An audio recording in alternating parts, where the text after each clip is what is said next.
네, 시작하겠습니다. 오늘은 로마서 5번째 시간입니다. 제목은 내 기도에 쉬지 않고 너희를 말하다. 바닷물에 충만하라. 로마서 1장 9절에서부터 10절까지 말씀입니다.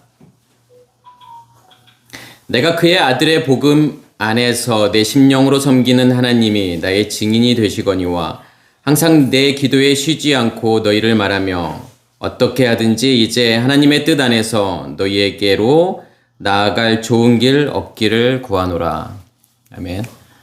네, 지난 시간에도 이렇게 말씀을 드린 부분들이지만 이제 로마서 1장 8절에서부터 17절까지의 내용이 그러니까 우리가 그냥 이렇게 문자적으로 성경을 보고 있으면 마치 바울이 이제 그 로마 교인들을 향해서 인사하는 것처럼 보이잖아요. 이제 너희 믿음에 대해서 칭찬하고 너희의 믿음이 온 세상에 퍼졌어, 알려졌어, 전파됐어. 이제 이렇게 말하면서 이제 내가 너희에게 가기를 원해. 그러니까 오늘 9절, 10절 말씀도 보면은 뭐 그렇게 어려운 내용이 아닐 수는 있어요. 그냥 뭐 그의 아들의 복음 안에서라던가 내가 내 심령으로 섬기는 이제 뭐 그 정도의 어떤 해석의 문제는 있을 수 있겠지만 그 다음에 내가 너희에게 나아갈 좋은 길 얻기를 원해. 내가 그것을 위해서 열심히 내가 기도하고 있어. 매일 항상 쉬지 않고 기도하고 있다라는 거잖아요. 그 내용 이제 그런 내용 그리고 그 하나님께서 증인이야. 그러니까 내가 너희들에게 가기를 원하고 그걸 위해서 내가 항상 기도하고 있다는 거 그거 하나님이 알고 있어. 하나님이 증인 되시는 거야. 이제 이러한 내용이라고 우리가 생각할 수 있잖아요. 뒤에 내용도 마찬가지로. 그리고 그래서 내가 로마 교회 너희들에게 내가 어떻게든 가기를 원해. 이제 이런 말씀인 것처럼 보이지만 사실은 그러한 내용이라기보다는 마치 창세기 넷째 날과 다섯째 날을 설명하고 있는 거라는 거죠.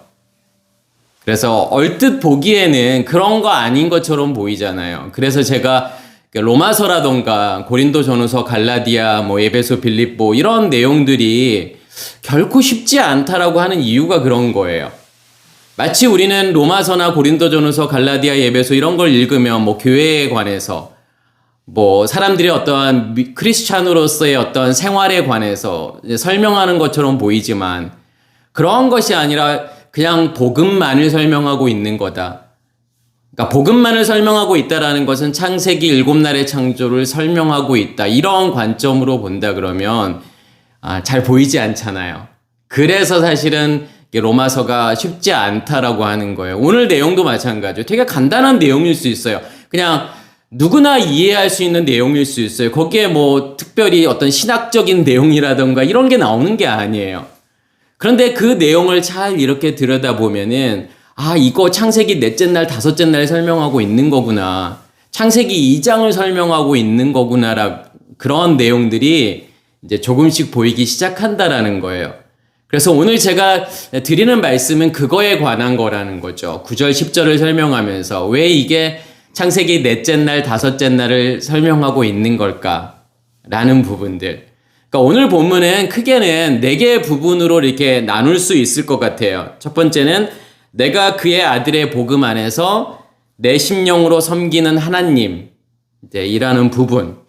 또 한 부분은 뭐냐면 그 하나님이 나의 증인이 되시거니와 라고 하는 부분. 또 항상 내 기도에 쉬지 않고 너희를 라는 부분과 또 하나는 어떻게 하든지 이제 하나님의 뜻 안에서 너희에게로 나아갈 좋은 길 얻기를 구하노라. 이렇게 4 부분으로 나눌 수 있어요. 그러니까 오늘 9절하고 10절은 이렇게 한글 성경으로는 9절, 10절 이렇게 나눴지만 이제 헬라어 본문에 보면은 그냥 하나의 문장이에요. 이제 9절, 10절이 하나의 문장이고 또 1절, 12절이 하나의 문장이고 또 13절이 하나의 문장이고 또 14절, 15절이 하나의 문장이라는 거예요. 그러니까 이 하나의 문장을 이제 제가 4 부분으로 나눴고 그 4 부분이 어떠한 관계가 있는지 그리고 어떠한 순서대로 이렇게 나아가는지에 대해서 그것에 대해서 제가 설명을 좀 드리도록 하겠습니다. 오늘 문장도 사실은 그렇게 이렇게 쉬운 문장은 아니에요. 그러니까 헬라어 본문을 이렇게 보다 보면은 왜 이유가 뭐냐면은 정확하게 어떠한 문장 구조가 떨어지는 게 아니기 때문에 그런 거예요. 그래서 제가 그때 요한계시록 설명하면서 한번 말씀을 드렸는데 성경을 번역하는 작업은 결코 쉽지 않은 거예요. 그러니까 그 이유가 뭐냐면은 그러니까 성경에서 나오는 어떤 단어들이나 뭐 어구라던가 이런 것들을 아예 해석이 불가능한 어구들이 존재하고 있다라는 거예요. 그러니까 히브리어 어떤 단어, 헬라어 단어가 성경에 단 한 번밖에 안 쓰였거나 아니면 한두 번밖에 안 쓰인 단어들이 되게 많아요. 그러면 이 단어가 어떠한 뜻이 있는지를 찾아간다는 자체가 쉽지 않아요. 그래서 전혀 해석할 수 없는 단어라던가 어구들이 존재하고 있다는 거고, 설령 해석을 한다고 하더라도 해석을 해놓고 봤어요. 아, 이 단어가 이런 뜻이다 라고 해석을 해놨는데 또 막상 그 문장에 가서 또 그 문맥에 맞춰서 해석하려고 보면은 해석이 안 되는 것들이 너무 많다라는 거예요. 그리고 우리가 생각하는 것처럼 어떤 문장의 형식이 이렇게 딱딱 맞아가는 게 아니에요. 그러니까 예를 들어서 영어로 따지면 문장의 오형식이 있잖아요.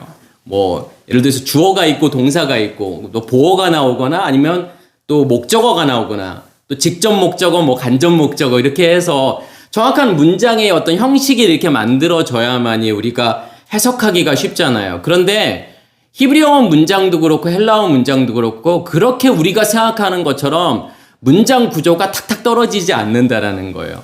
그런 문장 구조에 안 맞는 그러한 문장들이 너무 많이 존재한다라는 거예요. 그래서 실제로 이렇게 번역 작업에 참가했던 어떤 교수님이 이렇게 썼던 그 책에 의하면은 그런 문장들이 히브리어 본문에만 5,000개 이상, 헬라어 본문에는 1,400개 이상. 그러니까 히브리어와 헬라어 구약과 신약의 모든 본문들을 합치면은 최소한 6,400개 이상의 그러한 본문들은 해석한다라고 하는 게 결코 쉽지 않다라고 하는 거예요. 근데 제 생각에는 그 훨씬 이상일 거예요.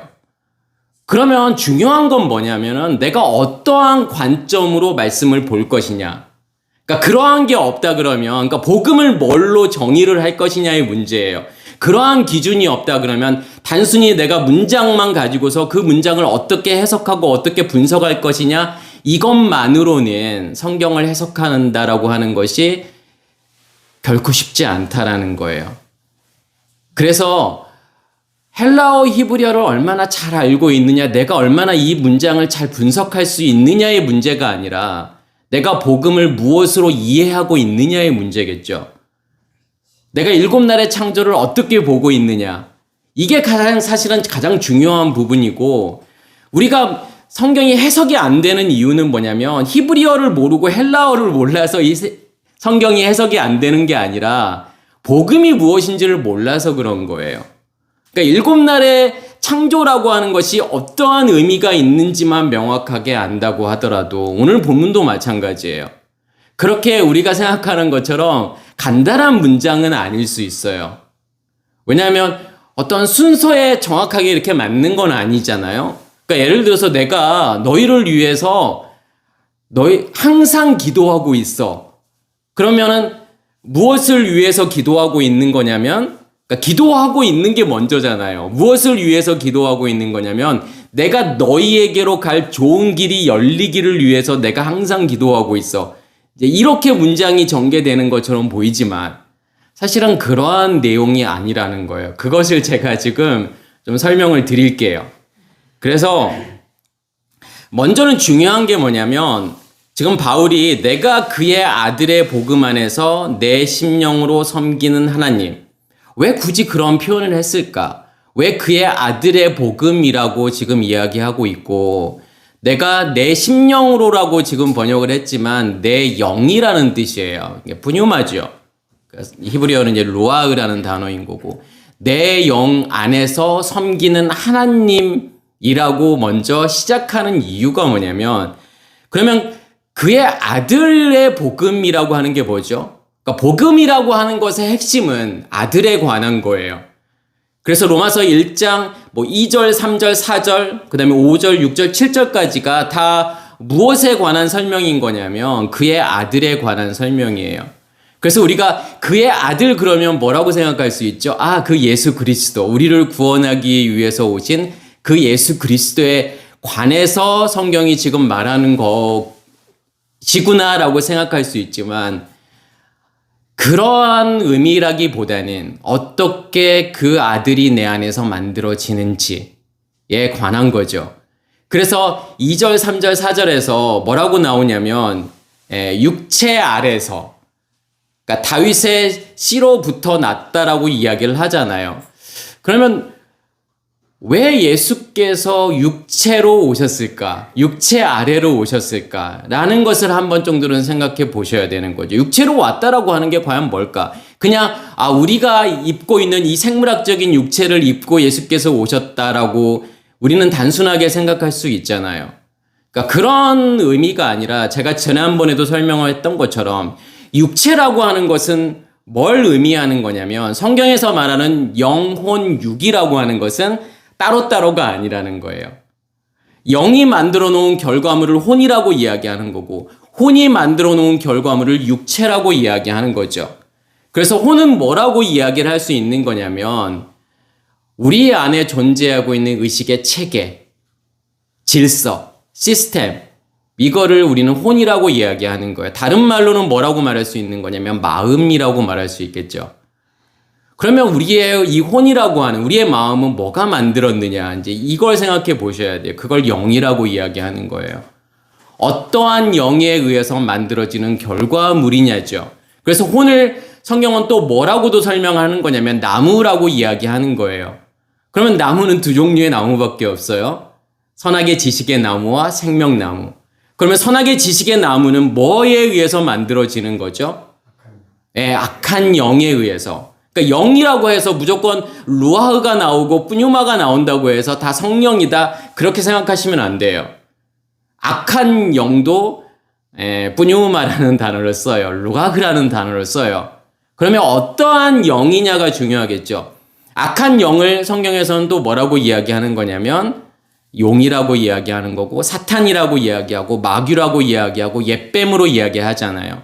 그러면 그 영에 의해서 만들어지는 의식의 체계, 질서, 시스템을 뭐라고 이야기하는 거냐면 선악의 지식의 나무라고 이야기하는 거예요. 그러니까 우리 안에 나를 움직이게 만드는 시스템이 존재하고 있다라는 거죠. 그러니까 핸드폰에 OS가 있는 것처럼, 그러니까 안드로이드라는 OS가 존재하고 있는 것처럼 나를 움직이게 만드는 어떤 시스템이 존재하고 있는 거고 그것을 성경은 선악의 지식의 나무라고 이야기하는 거예요. 그러면 그것을 마음이라고 이야기하는 거고 마음에서 나오는 모든 것들, 우리의 감정, 느낌, 생각, 의미들, 결국은 나라는 존재가 거기서 만들어지는 거잖아요. 그러니까 그 시스템에서 만들어지는 우리의 감정들, 우리의 생각들, 그리고 의미들, 그게 나라는 존재를 만들잖아요. 그걸 뭐라고 이야기하는 거냐면 육체라고 이야기하는 거예요. 그래서 영이 혼을 만들고 혼이 육체를 만든 거예요. 그럼 예수께서 육체 아래 나셨다라고 하는 것은 그걸 보여주고 싶은 거예요. 너라는 존재는 영이 만들어 놓은, 용이 만들어 놓은 의식의 체계, 그 선악의 지식의 나무, 그 선악의 지식의 체계가 만들어 놓은 어떤 결과물, 그게 너라는 존재야. 그것을 성경은 이제 어두움이라고 이야기를 하잖아요. 율법이라고 이야기하죠. 선악의 지식의 나무를.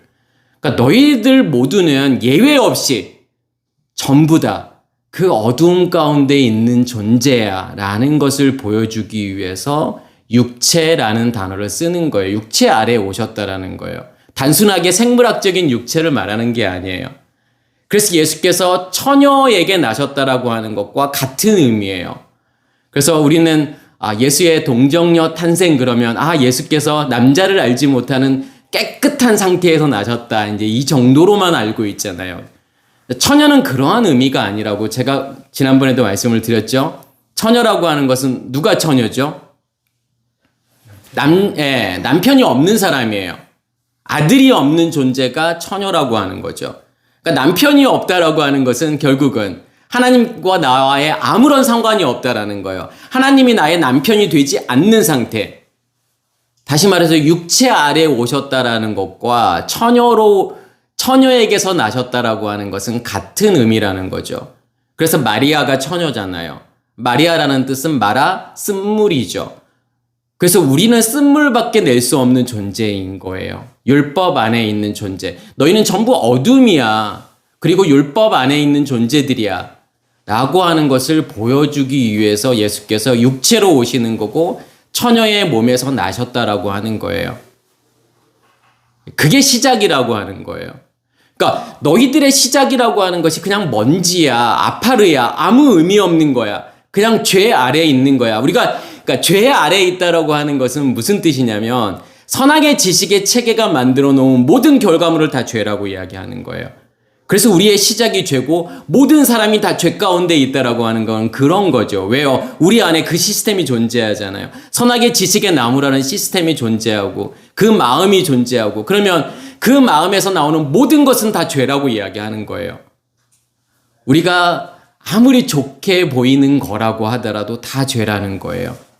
그 시스템에서 나오는 생각, 감정, 의미들 모든 게 죄인 거예요. 그거 보여주기 위한 거라는 거죠. 그래서 육체로 나셨다라는 거고. 그러면서 죽은 자들 가운데서 부활하사. 그러면 죽은 자들 가운데서 부활했다라고 하는 것은 결국은 하나님께서 우리에게 뭘 주셨다라는 거죠. 생명을 주셨다라는 거잖아요. 그것을 뭐라고 이야기하는 거죠? 그것을 아들이라고 이야기하는 거예요. 그러니까 예수 그리스도가 내 안에 임하시는 거예요. 그것을 지금 아들이라고 이야기하는 거고 그것을 성경은 잉태라고 이야기하는 거예요. 그래서 보라 처녀가 잉태하여 아들을 낳을 것이요. 그러니까 먼저는 그 생명이 우리 안에 임해야 된다라고 하는 거죠. 그게 죽은 자들 가운데에서 부활하셨다라는 거예요. 그러니까 이러한 모든 일들이 실제로 우리 안에서 일어나고 있는지를 물어보는 거예요. 그냥 예수께서 처녀에게서 나셨고 뭐 죽은 자들 가운데서 다시 부활하셨고 지금 이거 설명하고 있는 것이 아니라 그 부활도 어디에서 이루어져야 된다는 거죠. 십자가의 죽음도 그리고 부활도 그리고 다시 오심도 다 전부 다 내 안에서 이루어져야 된다는 거죠. 그러면서 죽은 자들 가운데서 부활하사 하나님의 아들로 선포되셨다. 그러니까 하나님의 아들로 선포되셨다라고 하는 것은 예수께서 이제 죽은 자들 가운데서 다시 부활하셔서 하나님의 아들로 확정되셨다. 이거 설명하는 것 같지만 그런 게 아니라 어디에서 부활하셔야 되는 거냐면 우리 안에서 부활하셔서 하나님의 아들이라고 하는 표현은 다른 말로 뭐라고 표현할 수 있는 거냐면 씨 가진 열매라고 표현할 수 있겠죠. 그러니까 하나님이라고 하는 단어는 말씀들이라는 거고 아들이라고 하는 것은 생명이 있다라는 거고 또한 그것을 빛이라고 이야기하는 거고 불이라고 이야기하는 거예요. 그러면 하나님의 아들이라고 하는 표현은 결국은 뭐라는 표현이죠? 우리 안에 불이 타고 있는데 말씀이 하나님이라고 하는 그 말씀이 기름 부음으로 임해서 내 안에 불이 타고 있어 라고 하는 것을 다른 말로는 씨 가진 열매라고 이야기하는 거고 하나님의 아들이라고 이야기하는 거예요. 그러니까 하나님의 아들로 확정되었다라고 하는 것은 경계가 만들어졌다라는 거고 영역이 만들어졌다라는 거잖아요. 그러면 그 영역은 계속 확장되어져 가겠죠. 그러면 그것을 무엇이라고 이야기하는 거죠? 주 예수 그리스도라고 이야기하는 거예요. 그 예수 그리스도라고 하는 그 영역이 나를 지배하게 되면 그것을 주 예수 그리스도라고 이야기하는 거예요. 그러니까 보라 처녀가 잉태하여 아들을 낳을 것이요. 그러면 그 아들은 어떻게 된다라는 거죠? 반드시 드러나게 되어 있다라는 거예요. 그게 아들을 이제 낳는다라고 하는 개념이죠. 그러면서 뭐라고 하냐면 그 이름을 임마누엘이라 하라. 그러니까 임마누엘이라고 하는 이 단어와 주 예수 그리스도라는 것이 같은 의미라는 거죠. 그러니까 임마누엘이라고 하는 것은 임이라고 하는 것은 뭐뭐와 함께, 누라고 하는 것은 우리라는 뜻이죠. 엘 그러면 하나님이라는 뜻이에요. 하나님이 우리와 함께 계시다라는 거예요. 뭘로 하나님께서 우리와 함께 계시다라는 것을 증명할 수 있을까요? 내 안에 뭐가 존재하고 있을 때요? 하나님의 아들이 존재하고 있을 때, 그 씨 가진 열매가 내 안에 존재하고 있을 때, 그래서 하나님의 영역이 내 안에서 계속 확장되어서 나를 덮고 있을 때 그 하나님은 누구의 하나님이죠? 우리의 하나님, 나의 하나님이라고 말할 수 있다라는 거예요. 그 하나님을 우리는 주 예수 그리스도라고 이야기할 수 있다라는 거죠. 우리 주 예수 그리스도라고 이야기할 수 있다라는 거예요. 그래서 아무나 하나님의 아들이라던가 주 예수 그리스도를 라고 말할 수 있는 게 아니라는 거죠. 지금 바울이 왜 굳이 지금 이 설명을 하고 있는 거죠? 뭘 설명하기 위해서 이런 이야기를 하는 거죠? 자기가 사도라고 이야기를 하잖아요. 그러면 사도라고 하는 게 결국은 뭐죠? 지금 제가 설명했던 것들, 그의 아들에 관해서, 그의 아들의 복음 안에서 제가 지금 설명한 내용들이 전부 다 복음이라고 하는 거고 내가 지금 그 안에 있어라고 하는 거죠. 그걸 설명하고 내가 그 복음 안에 있어. 그의 아들이 내 안에 있다라고 하는 거예요. 그렇기 때문에 사도라고 하는 거예요. 사도는 뭘 이야기하는 거죠? 그 씨 가진 열매가 내 안에 존재하고 있다라는 거잖아요. 그 씨 가진 열매를 줄 수 있는 사람. 넷째 날에 광명체가 되어서 그 빛을 세상을 향해서 줄 수 있는 사람을 무엇이라고 이야기하는 거냐면 사도라고 이야기하는 거예요. 그래서 바울이 지금 이렇게 설명하는 것은 그의 아들의 복음 안에서라고 이야기하는 것은 내 안에 그 생명이 있고 나 그 생명 줄 수 있는 준비가 되어 있는 사도야 라고 하는 것을 설명하고 싶은 거죠. 뒤에 내용 내 심령으로 라고 번역했지만 내 영 안에서 내가 섬기는 하나님이라는 거예요. 같은 표현이죠. 그러니까 내 안에, 내 심령 안에서라고 하는 것은, 내 영 안에서라고 하는 것은 지금 어떠한 영이 존재한다라는 거죠. 하나님이라고 하는 그 말씀이 내 안에 존재하고 있을 때 나의 영이라고 이야기하는 거예요. 그럼 섬긴다라고 하는 건 뭐죠? 내 심령 안에서 내가 섬긴다라고 하는 것은요. 그 심령이라고 하는 그 말씀이 나를 덮고 있을 때, 나를 지배하고 있을 때 내 영 안에서 섬기는 하나님이라고 이야기하는 거죠. 한마디로 이야기하면 나 너희들에게 내 안에 있는 것을 넘겨줄 수 있는 준비가 된 사람이야 라고 하는 표현인 거예요. 그 복음이 내 안에서 이루어졌어 라고 하는 것을 지금 사도 바울이 이야기하고 싶은 거죠. 그러면서 뭐라고 이야기하냐면 어떻게 하든지 이제 하나님의 뜻 안에서 너희에게로 나아갈 좋은 길 얻기를 구하노라. 그러니까 순서를, 그러니까 우리가 그냥 문자적으로 이 구절을 보게 되면 어떠한 순서로 가야 맞는 거냐면 내가 너희를 위해서 항상 기도하고 있어. 기도하고 있는 이유는 뭐냐면 너희에게로 나아갈 좋은 길을 얻기를 위해서 내가 지금 기도하고 있어. 이제 이 순서로 가야 맞는 것처럼 보이잖아요. 근데 뭐냐면 순서가 어떻게 되어야 맞는 거냐면 어떻게 하든지 이제 내가 하나님의 뜻 안에서 너희에게 나아갈 좋은 길을 얻기를 구한다라는 것이 먼저 나와야 돼요. 여기에서 뭐가 이제 어떤 접속사가 나오는 거냐면 A라는 접속사가 나와요. 근데 A라는 접속사는 마치 영어에서 if라는 의미가 있어요. 만약에 뭐뭇이라면. 근데 여기에서 그러니까 사람들이 그냥 어떤 본인들이 생각하는 문맥의 흐름으로 이 말씀을 그러니까 해석하다 보니까 이 A라는 단어를 거의 생략하다시피 해요. 그러면서 번역을 해요. 근데 만약에 이 A라는 접속사를 넣어서 이 문장을 만든다면, 해석을 한다면 어떻게 되는 거냐면 내가 이제 하나님의 뜻 안에서 너희에게로 나아갈 좋은 길이 열린다면이에요. 열린다면 내가 항상 너희를 위해서 기도하겠다라는 거예요. 이렇게 가야 맞아요. 순서가요. 그러면 내가 이제 여기에서 되게 이 문장 구조도 부사가 연속으로 3개가 나와요. 그래서 사실은 이게 뭐라고 해석하냐면 어떻게 하든지 마침내 어느 때라고 이제 이렇게 번역을 할 수 있어요. 어떻게든 이제 어느 때에. 그럼 뭐냐면 이제라고 하는 것은 어떠한 특정한 지금 때라는 거예요. 그럼 어떠한 특정한 때를 이야기하는 거죠. 내가 어떠한 특정한 때에 너희에게 나아갈 좋은 길이 지금 열려야 된다라고 하는 거예요. 그러면 거기서 특정한 때는 어떤 때를 이야기하는 걸까요? 1장 8절에서 뭘 이야기하고 있었죠? 지금 사도 바울이요. 잘 생각해 보면 온 세상에 너희의 믿음이 전파됐다라고 이야기를 하잖아요. 근데 너희의 믿음이 아니라 그 믿음은 누구의 믿음이죠? 예수 그리스도의 믿음이잖아요. 그 믿음이 온 세상으로 존재하고 있는 너희에게 전파됐다라는 거예요. 그러면 온 세상으로 존재한다라고 하는 것은 어두움으로 존재하고 있는 너희에게 복음이 들려졌다라는 거죠. 그 때를 이야기하는 거예요. 우리에게 어느 순간이 와요. 어떠한 순간이 오게 되냐면 말씀이 들려지는 때가 있어요. 그 말씀이 들려지게 되면 우리의 반응은 어떠한 반응을 보일 수밖에 없는 거냐면 나의 어두움을 보게 돼요.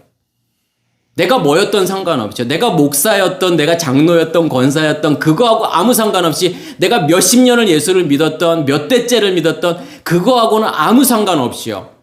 어느 순간 말씀이 들려지는 때가 있어요. 그러면 자기를 보게 돼요. 내가 어두움이구나. 내가 지금 있는 곳이 애굽이구나라는 것을 보게 되는 때가 있어요.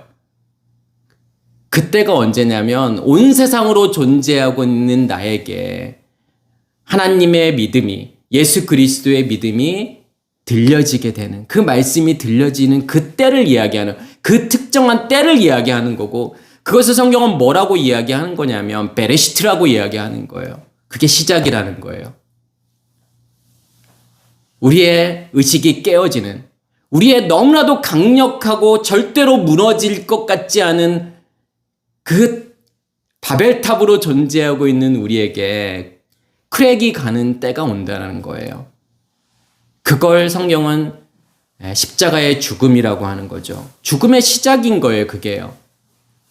그걸 베레시트라고 이야기하는 거고 그것을 회개라고 이야기하는 거예요. 그래서 그 특정한 때를 이야기하는 거고 너희에게로 나아갈 좋은 길 얻기를 구하노라. 이제 이 단어가 유오도라는 단어를 써요. 그래서 이 유오도라는 단어를 어떻게 지금 번역을 하는 거냐면 잘 지내다, 일이 잘 되어 나가다, 성공하다, 번영하다 지금 이렇게 번역을 해요. 왜냐하면 이 단어가 이제 두 단어가 합쳐진 건데 유라고 하는 단어와 호도스라는 단어가 합쳐진 거예요. 그러니까 유라고 하는 것은 좋은이에요. 호도스는 길이라는 거예요. 그러면 합치면 좋은 길이잖아요. 그러니까 좋은 길이라고 하는 거고 우리도 좋은 길이라고 하는 건 뭐죠? 우리 앞에 탄탄대로가 열려져 있다. 좋은 길이 열려져 있다. 그러면요. 성공할 거라는 거잖아요. 앞으로 좋은 일만 우리에게 있을 거라는 거잖아요. 그러면 여기에서의 좋은 길이라고 하는 것은 어떠한 길을 이야기하는 거죠? 우리에게 말씀이 들려져서 우리의 의식이 깨어지게 되면, 다시 말해서 베레시트가 우리 안에 시작이 되게 되면 어떠한 일이 우리에게 일어날 수밖에 없는 거죠? 무엇이 우리에게 임하게 되는 거죠? 빛이 임하게 되잖아요. 첫째 날에 빛이 임하게 되잖아요. 그러면 어떠한 길을 이야기하는 거죠? 좋은 길이라고 하는 것은요. 탄탄대로라고 하는 것은요. 내가 십자가에서 죽음을 죽잖아요. 번제단에서 내가 죽음을 죽고 그러면 그 죽음을 죽게 되면 어떠한 길이 열리게 되죠? 어디로 들어갈 수 있는 길이 열리게 되죠? 성소로 들어갈 수 있는 길이 열리게 되잖아요. 다시 말해서 내가 하나님과 연결이 되는 거죠. 무엇으로 연결이 되는 것이죠? 내 안에 빛이 임했다라고 하는 것은요. 그 빛이 연결이 되는 거잖아요. 그러니까 내가 넷째 날을 산다라고 하는 것은 내 안에 있는 빛을 누군가에게 넘겨주게 되면 그 사람들 안에 뭐가 간직이 되죠? 생명이 간직이 되는 거잖아요. 빛이 간직이 되는 거잖아요. 그러면 그 사람과 나는요. 무엇으로 연결이 되는 거죠? 띠로 연결이 되는 거잖아요. 그러면 그 띠로 연결된 것을 뭐라고 이야기하는 거냐면 코카빔 별들이라고 이야기하는 거죠. 별들이라고 하는 것은 한마디로 말해서 빛들의 연결이라고 하는 거예요. 예수 그리스도의 십자가의 죽음이라는 걸 통해서 우리에게 뭘 주시는 거예요? 그 빛을 우리에게 주시잖아요. 그러면 나와 예수 그리스도가 무엇으로 연결이 된 거죠? 빛으로 연결이 된 거잖아요. 그게 빛들의 모임이라니까요. 그게 코카빔인 거고 그것을 에클레시아라고 이야기하는 거예요. 그걸 교회라고 이야기하는 거예요. 그래서 교회는 건물도 아니에요. 그냥 단순히 사람들의 모임도 교회가 아니에요. 무엇의 모임이어야 교회인 거냐면 빛들의 모임이어야 교회라는 거예요. 빛을 간직하고 있는 사람들, 생명을 간직하고 있는 사람들이 모여야만이 그것을 에클레시아 교회라고 이야기하는 거죠. 그래서 여기에서 바울이 이야기하는 것은 내가 너희에게 나아갈 좋은 길 얻기를 구해. 그러면 그 좋은 길은 내 안에 있는 생명을 너희에게 넘겨주어서 그 빛을 넘겨주어서 너희와 나와 좋은 길로 그 띠로 연결되기를 원해. 그러한 것이 정말 그러한 일들이 내 안에 너희 안에서 일어난다면이라고 하는 거예요. 그래서 저는 이제 이거를 뭐라고 이야기할 수 있는 거냐면 네페시 하야라고 이야기할 수 있잖아요. 생명이라고 하는 거예요. 살아있다라고 하는 거예요. 저는 성경에서 정말 가장 중요한 단어 하나를 꼽으라고 한다면 뭐라고 꼽을 수 있는 거냐면 이 하야라고 하는 단어, 살아있다라고 하는 거. 저는 이게 가장 중요한 단어인 것 같아요. 우리도 마찬가지죠. 뭐가 우리에게 가장 중요한 게 뭐죠? 구원이잖아요. 구원이라고 하는 것의 핵심은 뭐죠? 생명이잖아요. 살아있다라고 하는 거예요. 과연 내가 살아있다라고 하는 것을 경험할 수 있는지, 내가 살아있음을 정말 증명할 수 있는지, 저는 그게 가장 포인트라고 생각해요. 이 믿음의 길을 가면서요.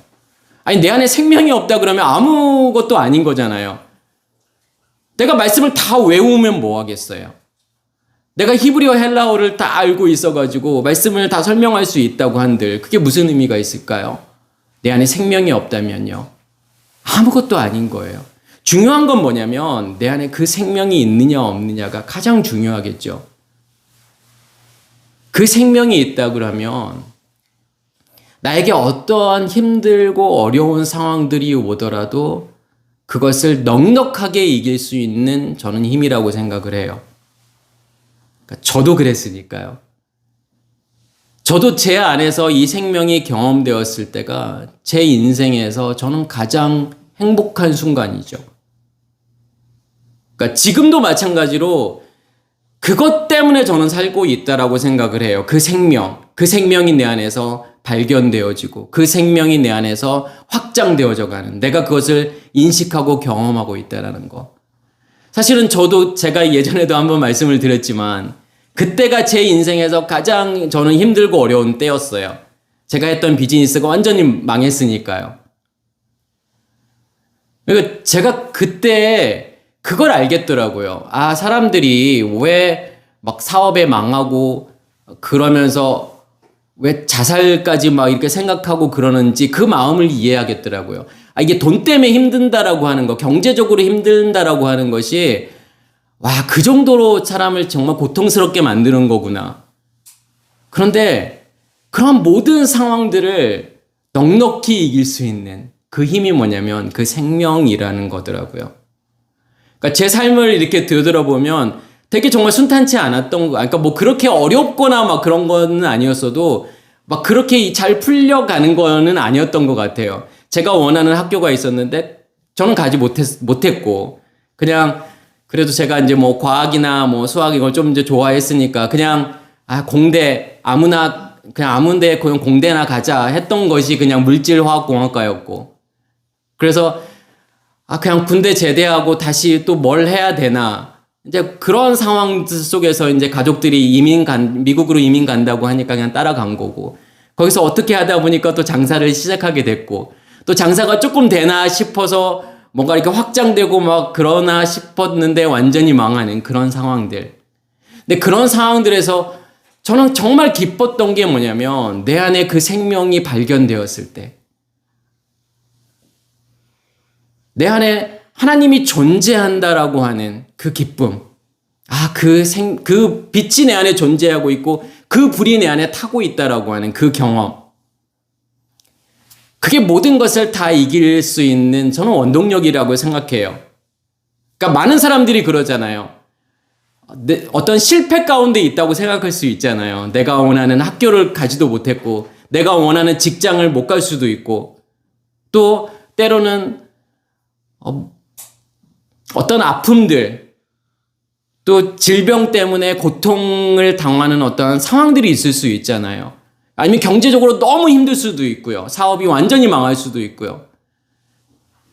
그렇지만 그 모든 것들을 다 이길 수 있는 힘은 결국은 그 생명이라고 하는 거죠. 그 생명이 있다 그러면 그 모든 것들을 다 이기고 남을 수 있는, 버티고 갈 수 있는 그게 원동력이에요. 그게 없다 그러면 우리가 살아가고 있는 이 삶이라고 하는 것은 정말 고통의 연속인 것 같아요.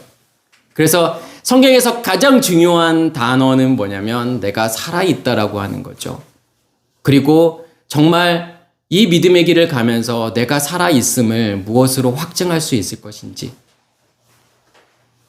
그게 저는 이제 가장 중요한 문제라고 생각을 해요. 그래서 지난 시간에도 말씀을 드렸던 것처럼 생명이라고 하는 것이 뒷받침되지 않은 십자가의 죽음이라고 하는 것은 허상이라고 하는 거죠. 그러니까 내가 죽었는지 어떻게 알 수 있을까요? 사람들은 다 내가 죽었다라고 생각을 하잖아요. 나 이 말씀 듣고 있으니까, 나 진리의 말씀을 듣고 있으니까 나 죽었지. 그렇지만 그 생명이 드러나지 않는다 그러면 그 확신이 내 안에 그 빛이 존재하고 있고 그 생명이 존재하고 있다라는 그 선명함과 분명함이 아니라면 십자가의 죽음을 절대로 이야기할 수 없다라는 거죠. 그냥 내가 죽었다라고 착각할 수도 있다라고 하는 거예요. 그래서 여기에서 정말 중요한 단어는 좋은 길이라고 하는 거죠. 정말 그 좋은 길이 내 안에 열렸느냐? 내가 예수 그리스도와 그 좋은 길로 연결이 되었느냐? 그 생명으로, 그 빛으로 내가 연결이 되어서 지금 코카빔으로 존재하고 있느냐. 이제 이게 가장 중요한 문제겠죠. 그러니까 요한 3서 1장 2절에 보면 우리가 되게 좋아하는 구절이 나오죠. 사랑하는 자여 내 영혼이 잘됨 같이 내가 범사에 잘되고 강건하기를 내가 간구하노라. 그래서 이게 보통 우리가 삼박자 축복 이렇게 해서 알고 있잖아요. 이것보다 더 좋을 수는 없잖아요. 내 영혼이 잘된대요. 그럼 내 영혼이 잘 된다라는 것은 내가 믿음이 좋은 거잖아요. 근데 믿음이 좋은데 범사에 잘 돼요. 하는 것마다 내가 다 잘 돼요. 그래서 사업도 잘 되고 내 자식들도 이렇게 좋은 학교 가고 좋은 데 취직하고 모든 것이 다 만사형통이 되고 또 거기에다가 건강하기까지 해요. 그러니까 강건하기를 그러면 건강하기까지 해요. 그러면 이보다 더 좋을 수 있을까요?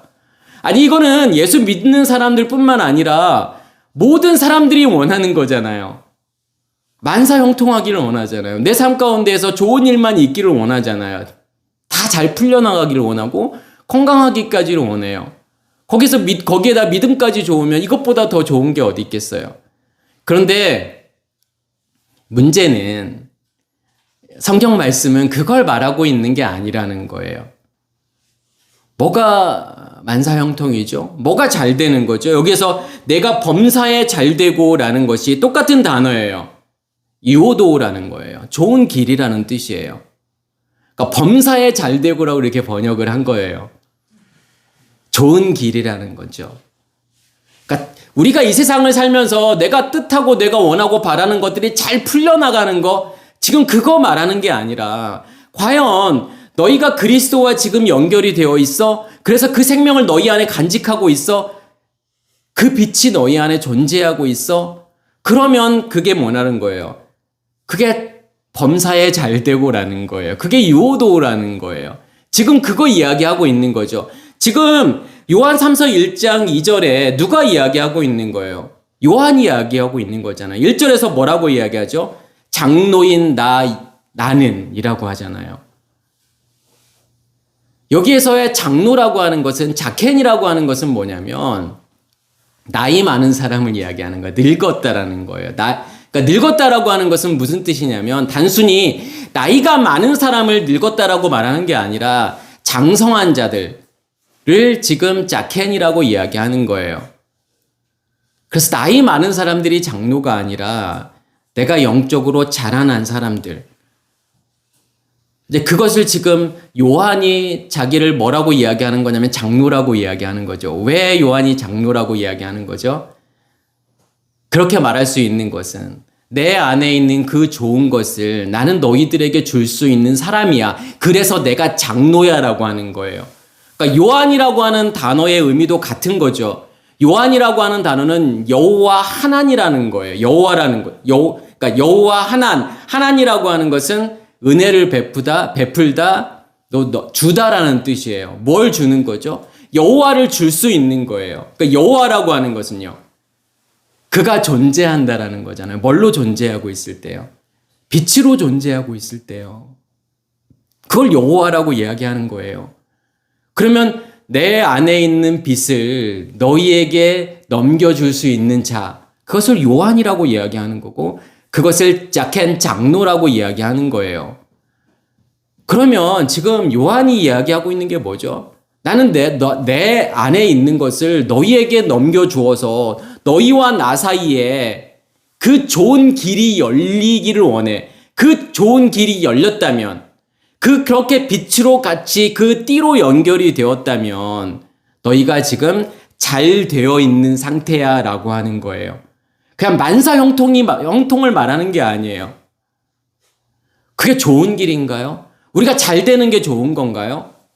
내 인생이 잘 풀리는 게 좋은 걸까요?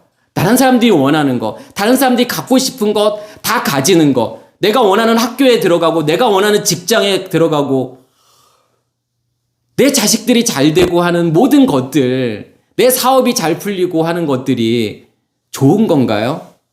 사람들이 다 원하는 거잖아요. 근데 그게 좋은 게 아닐 수 있어요. 뭐가 최선이죠, 우리의 삶 가운데요? 그냥 하나님께서 이끌어 가시는 게 최선이에요.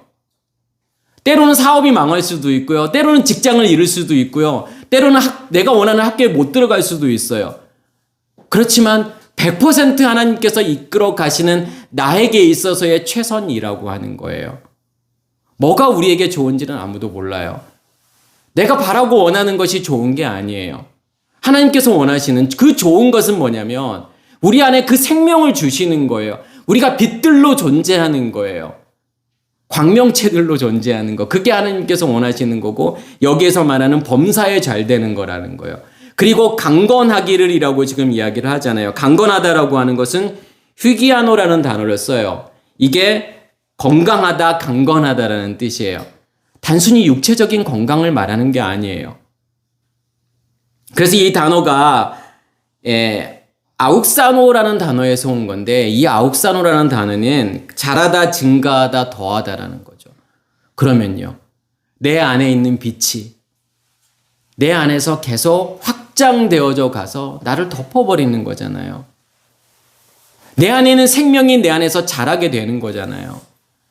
내 안에서 타고 있는 그 7 등불이 나를 온전히 덮어버렸을 때 성경은 뭐라고 이야기하는 거냐면 그것을 강건이라고 이야기하는 거예요.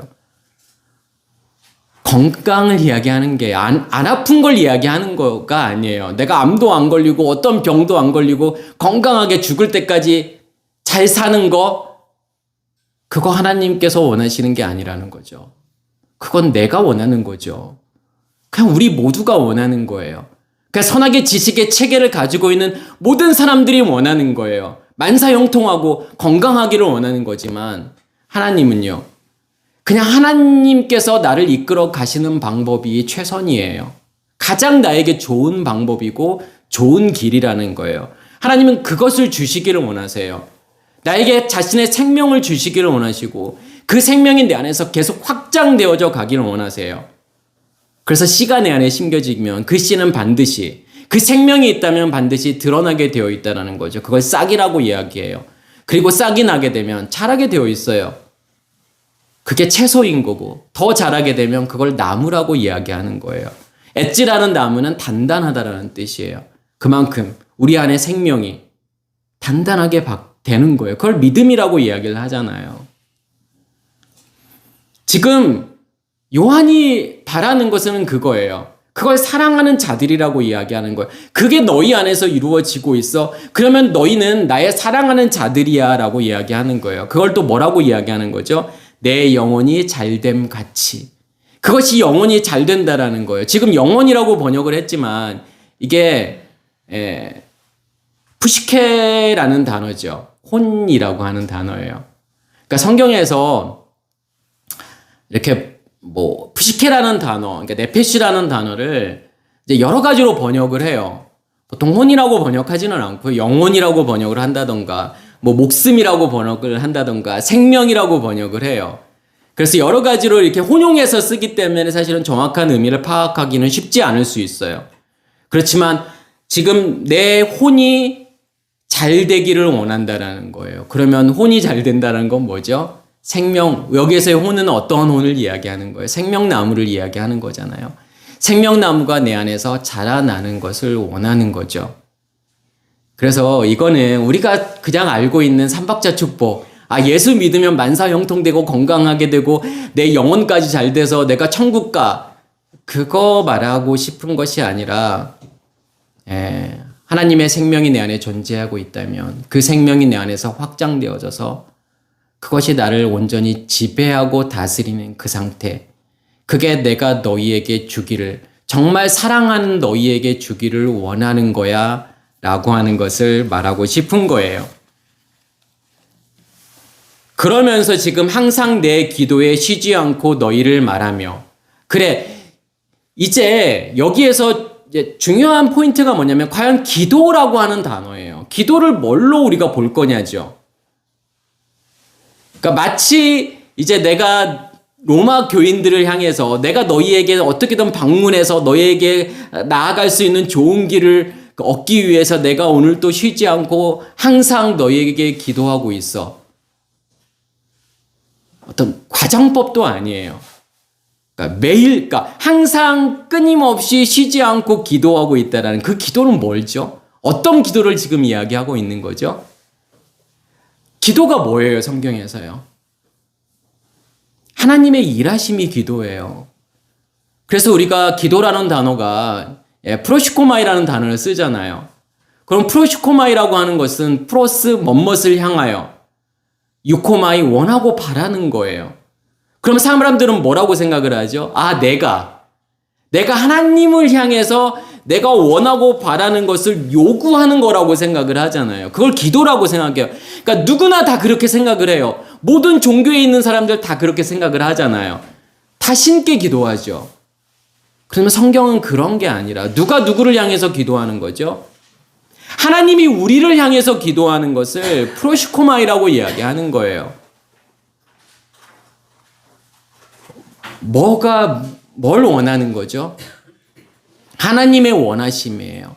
하나님의 바라심을 우리를 향해서 기도하시는 거예요. 하나님이 원하고 바라는 것이 이루어지라고요.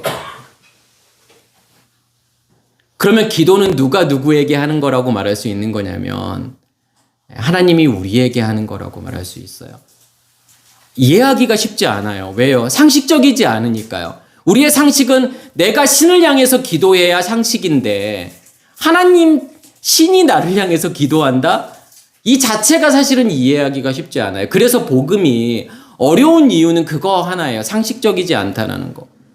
그래서 제가 양자역학이 어려운 가장 중요한 이유는 뭐냐면 상식적이지 않아서 그런 거예요. 너무 상식적이지 않아요. 어떻게 이런 일이 일어날 수 있지? 그래서 사람들이 설명을 못하는 거예요. 기도라는 것도 거기에서부터 출발이에요. 하나님이 우리를 향해서. 그래서 예수께서 하시는 기도, 우리가 주기도문으로 알고 있는 그 내용도 누가 누구를 향해서 기도하는 거죠? 하나님께서 우리를 향해서 기도하는 거예요. 그 뜻이 이루어지라고요. 그래서 주기도문의 내용을 다 보면은 정확하게 7날의 창조와 일치하는 거예요. 어떻게 그 복음이 내 안에서 이루어지는지. 그것만을 설명하고 있다는 거예요. 그러면 여기에서 바울이 로마인들을 향해서, 로마 교인들을 향해서 하는 기도는 어떠한 기도이죠?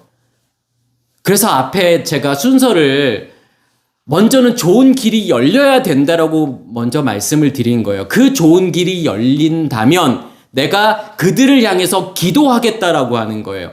좋은 길이 열렸다라고 하는 것은 나를 통해서 내 안에 있는 그 생명이 그 사람 안에 전달이 되었다라는 거잖아요. 연결이 되었다라는 거예요. 무엇으로 연결이 된 거죠? 빛으로 연결이 되었다라는 거죠. 그 말은 그 사람들 안에 뭐가 타고 있는 거죠? 불이 타고 있는 거란 말이에요. 그러면 그 사람들 안에 불이 타고 있다 그러면 지금 내가 해야 될 일은 뭐여야 되죠? 사도 바울은 뭘 해야 되는 거예요? 기름을 공급해 줘야 되는 거잖아요. 그러면 그 기름 공급을 뭐라고 이야기하는 거죠? 그걸 기도라고 이야기하는 거예요. 내가 누군가를 위해서 기도하겠다. 뭘 위해서 기도할 거죠? 그 사람에게서 뭐가 최선인지 아시나요?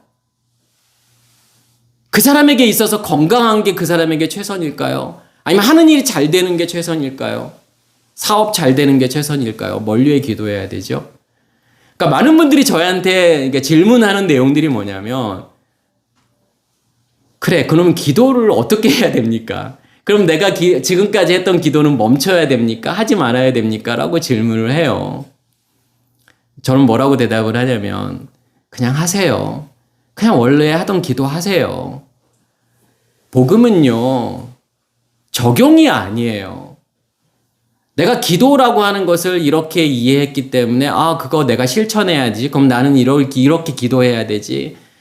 그런 게 아니라요. 그냥 의식이 바뀌게 되면요. 어느 순간 내가 했던 기도들이 아무 의미가 없어져요. 그러면 안 하게 돼요. 그러면 안 하면 돼요. 그러면 성경이 말하는 진짜 기도를 하시면 돼요. 뭐가 그 사람에게 최선인지 우리는 몰라요. 그러면 내가 그 사람에게 해줄 수 있는 게 뭐죠? 기름 부음이잖아요. 말씀을 전해서. 제가 지금 이렇게 설교하고 있는 게 뭐예요? 여러분들 안에 그 생명이 있다면, 그 불이 타고 있다면, 제가 전하는 이 말씀이 무엇으로 임하게 되는 거냐면 기름 부음으로 임하게 되겠죠. 그러면 제가 여러분들을 향해서 뭐 하고 있는 거지 지금요? 기도하고 있는 거예요. 지금 성경에서는 그 기도를 이야기하는 거예요. 기도는 하나님의 일하심이에요. 그래서 우리를 심판하시는 거예요. 그 불이 우리 안에서 타고 있다라고 하는 게 뭐죠? 우리를 심판하시는 거예요. 그래서 히브리어에서 기도라는 것은 테필라라는 단어를 쓰잖아요. 이 테필라라는 단어가 팔랄에서 온 거예요. 팔랄은요, 심판하다라는 뜻이에요. 우리 안에서 그 불이 타고 있다라는 것은 그 불로 뭘 심판하는 거죠? 우리를 심판하는 거예요. 우리의 겉사람을 심판하는 거예요. 우리의 겉사람을 태워 없애는 거예요. 그게 기도예요. 그러면 지금 바울이 이야기하는 내가 항상 끊임없이 너희를 위해서 기도하고 있어라고 하는 것은 결국은 뭐 하는 거죠? 항상, 언제나 내 안에 이 말씀이 있으면 그 말씀을 넘겨줄 수 있다는 거예요. 항상, 언제나요. 그리고 그 말씀이 끊임없이 나에게 공급되는 거예요. 이스라엘 백성들이 광야 40년 동안 끊임없이 하루도 빠짐없이 계속 만나가 공급이 되잖아요. 그거와 마찬가지로 계속 기름이 공급이 된다라는 거예요. 끊임없이요. 그러면 그것이 그 사람들을 심판하게 되겠죠. 그러면서 사실은 여기에서 항상 내 기도에 쉬지 않고 너희를 말하며 라고 번역을 했지만 좀 더 직역을 하게 되면 어떻게 되냐면 항상 나의 기도들 위에, 그래서 기도들 위에라고 하는 표현을 쓰는 거예요. 에피라고 하는 건요. 그 말은 뭐냐면 기도의 확장을 이야기하는 거예요. 내 안에 말씀이 있어. 그 말씀이 확장되어져 가는 거예요. 누군가에게 기름 부음으로 임하게 되는 거예요. 그래서 에피라고 하는 전치사가 쓰여지는 거예요. 뭐뭐 위에라는 거예요. 내 기도 위에. 쉬지 않고 너희의 기억을 만들겠다라고 하는 거예요. 이제 여기에서 이 기억이라고 하는 이 단어를 지금 무네이아라는 단어를 쓰는데, 이 무네이아라는 단어가 기억이라는 뜻이고 또 언급이라는 뜻이 있어요. 그래서 이제 기억으로 번역을 하면 좀 매끄럽지 않잖아요, 문장이요. 그러니까 내가 쉬지 않고 너희의 기억을 뽀이에오 만들겠다. 그러니까 일하겠다. 이러면은 되게 문장이 좀 애매해지잖아요. 그래서 이제 여기서 내가 너희를 끊임없이 언급하겠다. 그래서 내가 너희를 쉬지 않고 너희를 말하며 라고 이렇게 번역을 했지만 원래의 의미는 내가 끊임없이 쉬지 않고 너희의 기억을 만들겠다라는 거예요. 자, 그러면 기억을 만든다라는 건 뭐죠? 우리의 기억이라고 하는 건 뭘 이야기하는 거죠? 내적 경험이에요. 우리가 이렇게 뭘 기억하고 있다라고 하는 것은 어떠한 경험을 한 거를 내가 기억하고 있는 거잖아요. 그러니까 거기에는 단순한 인포메이션만 들어가는 게 아니에요. 내가 10년 전, 20년 전에 어떤 기억을 생각해 보세요. 어느 산에 갔거나 어느 나라에 갔다. 그러면은 내가 예를 들어서 미국 뉴욕에 갔다 그러면 뉴욕은 뭐 면적이 얼마고 내가 누구와 함께 거기에 갔고 그것만 있는 게 아니라 거기에 어떤 느낌들이 있잖아요. 같이 들어가 있잖아요. 그러니까 예를 들어서 내가 성지순례를 갔는데 광야를 보면서 그 광야를 보면서 그 느낌까지 다 기억이 나잖아요. 저도 이렇게 광야를 보면서 저는 이제 광야를 사실은 이스라엘 이렇게 여행하면서 저에게는 광야가 제일 좋았던 것 같아요. 왜냐하면 광야에는 뭐가 있냐면 그 왠지 모를 그런 쓸쓸함이 있어요. 그게 저는 너무 좋았던 것 같아요.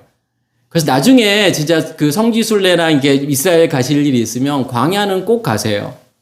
그래서 광야에서 그런 좀 한번 쓸쓸함 그런 걸 경험해 봤으면 좋겠어요. 어떤 쓸쓸함일까요? 우리의 인생의 덧없음, 나의 겉사람의 어떤 죽음, 이 모든 것들을 다 설명해 줄 수 있는 그곳이 저는 광야라고 생각을 해요.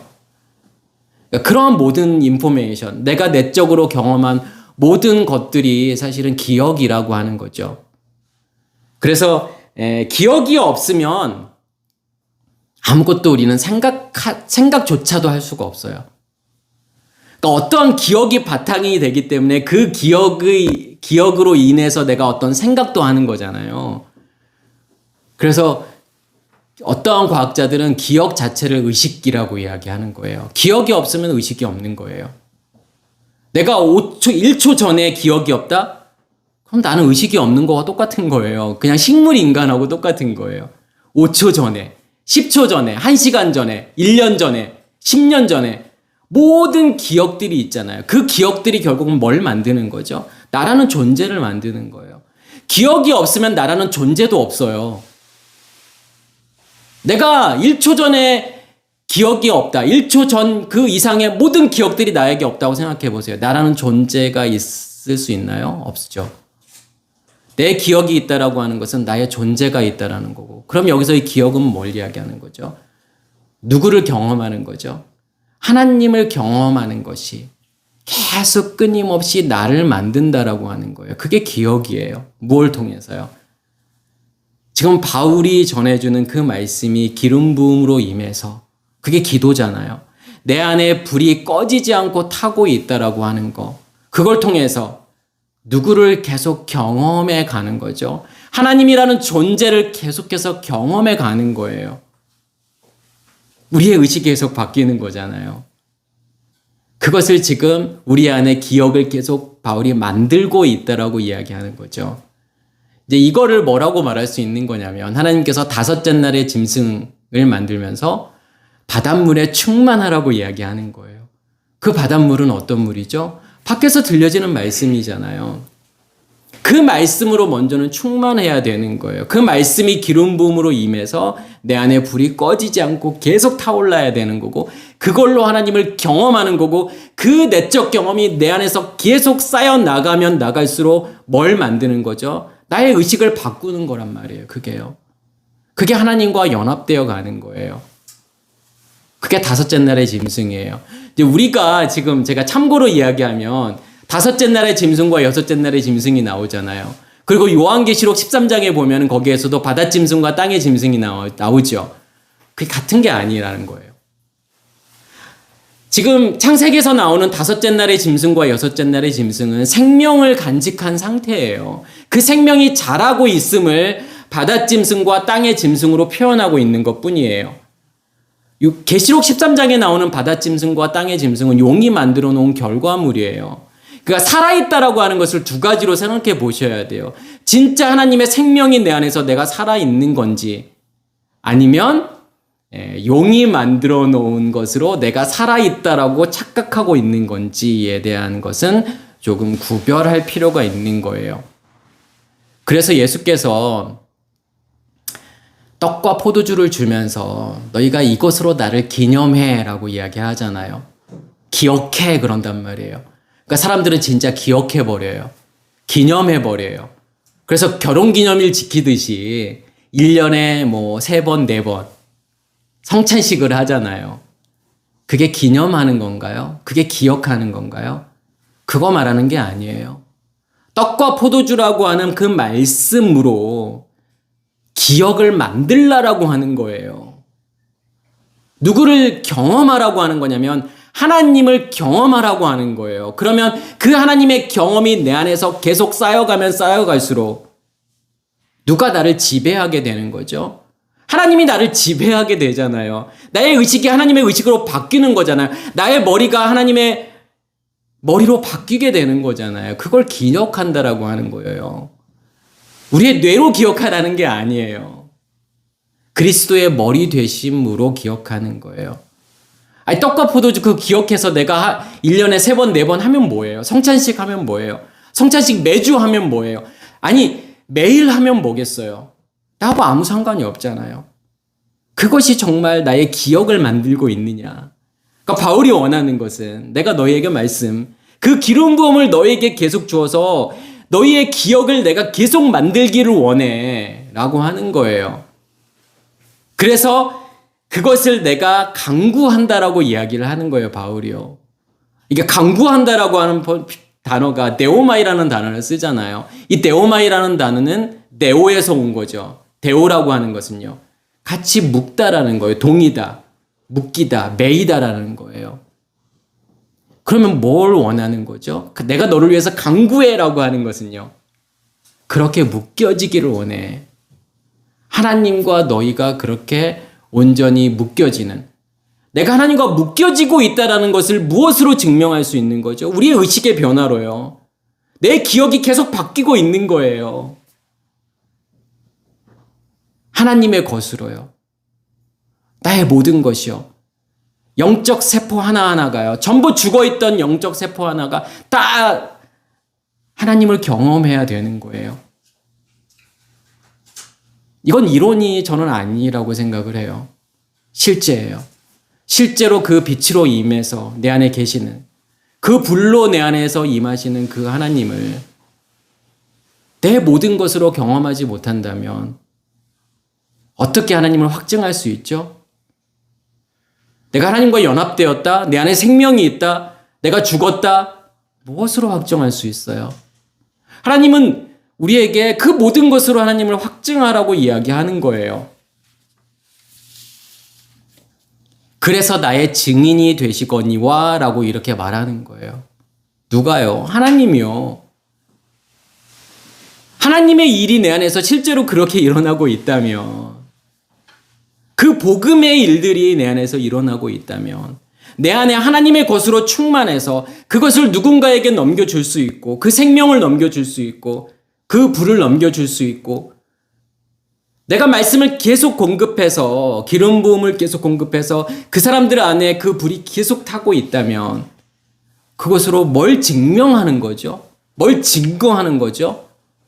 하나님이 내 안에 계심을요, 그게 증명하고 있는 거라는 거잖아요. 단순하게 지금 여기서 바울이 내가 너희에게 좋은 길, 너희에게 나아갈 좋은 길을 얻기를 원해, 그것을 위해서 내가 매일 기도하고 있어, 항상 기도하고 있어.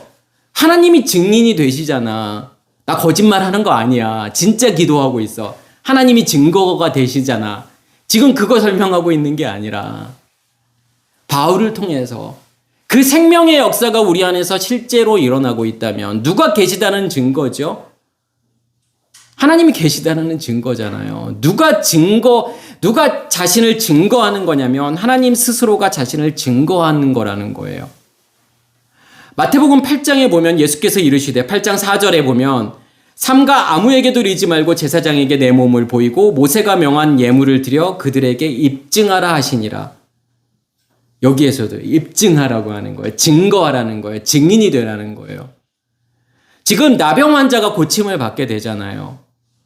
제사장이라고 하는 건 누구를 이야기하는 거예요? 실제로 지금 그런 종교인들을 말하는 게 아니잖아요. 그리스도가요. 그리스도께 가서 뭘 보이라는 거죠? 자기 자신을 보이라는 거잖아요. 내가 깨끗해졌음을 보이라는 거예요. 누가 증거해 주는 거예요? 누가 증인이 되는 거죠? 제사장이요. 하나님 자신이요. 증거가 되는 거예요. 어떠한 예물을 드리라고 하는 거예요? 깨끗해진 내가요. 하나님의 예물인 거예요. 나를 드리는 거예요. 그러니까 하나님께서 나를 고쳐주시고 하나님 자신이 증인이 되시겠다라는 거예요. 너 이제 정결해졌어. 너 깨끗해졌어. 내가 이제 너 받을 수 있어. 내가 하나님께 제물이 되지 못하는 이유는 뭐냐면 깨끗하지 않으니까요. 더러우니까요. 절대로 하나님은 받으실 수 없는 거예요.